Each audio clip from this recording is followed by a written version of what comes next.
J.J. Watt, one of the greatest defensive linemen of all time. T.J. Watt, NFL Defensive Player of the Year in 2021. Then there's Derek Watt, the middle brother, often overlooked but quietly carving out his own impressive career in the NFL. Derek didn't match the star power of his brothers, but his journey as an NFL fullback still deserves some recognition. So what happened to Derek Watt? Well, let's rewind to where it all began, Pewaukee, Wisconsin.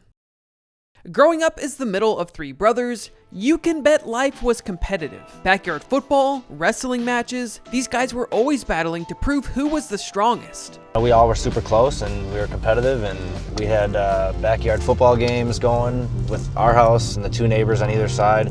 Just kind of always being around sports and pushing each other, and we wouldn't trade it for anything. With the 3-year gap between JJ, born in 1989, and Derek, born in 1992, it's safe to say that JJ had the edge early on. And with 3 growing boys in the house, the Watts were legendary for their eating habits, going through 3 gallons of milk at a time and buying almost all the meat in the grocery store.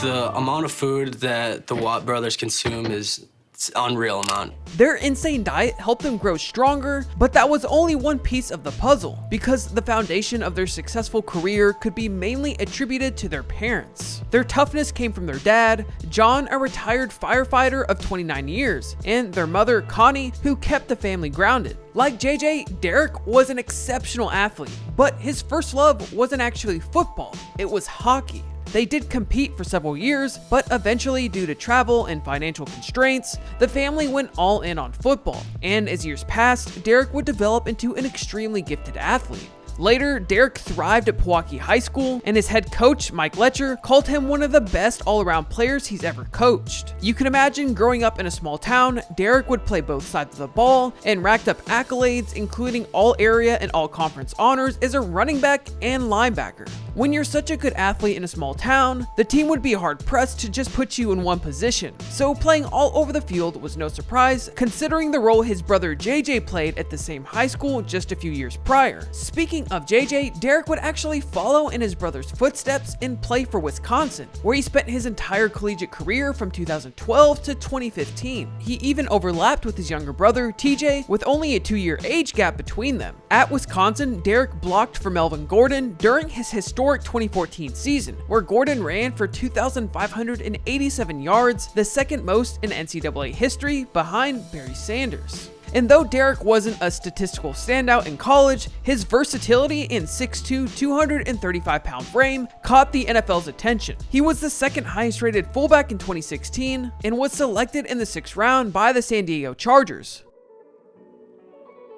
And in his rookie season, he would make an immediate impact, appearing in all 16 games and even scoring a touchdown against the Jaguars. Derek had to wear multiple hats, playing fullback, running back, and as a special teams contributor, similar to Taysom Hill's utility role in New Orleans.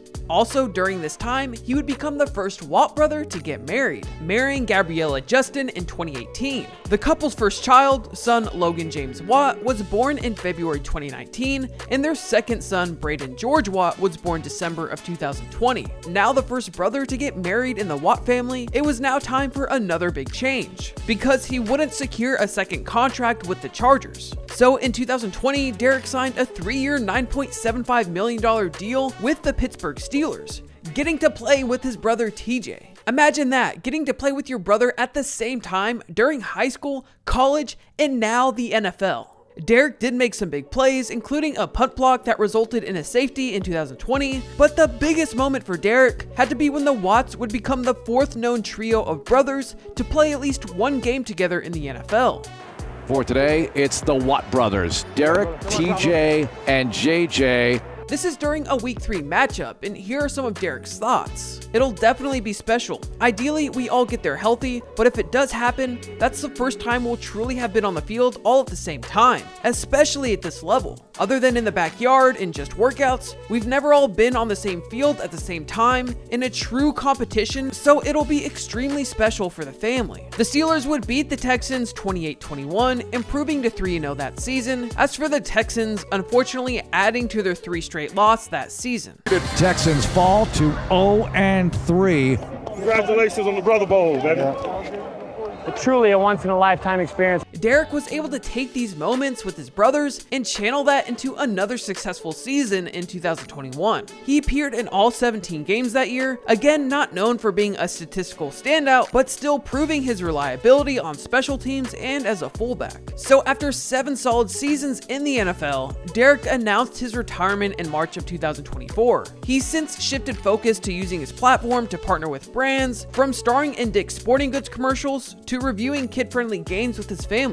It's always great to see players set themselves up for life after football. While Derek might not have the spotlight his brothers did, his journey is still a testament to hard work and carving your own path. Whenever we could, we were playing sports, we were competing, and even to the point of doing chores. You know, we had just things that we would argue about like any other brothers, and really without them, I wouldn't be kind of where I'm at today, I don't think. Thanks for tuning into this video. If you like this story, join my newsletter for more stories like this one. Drop a comment with ideas for future videos, and I'll catch you next time.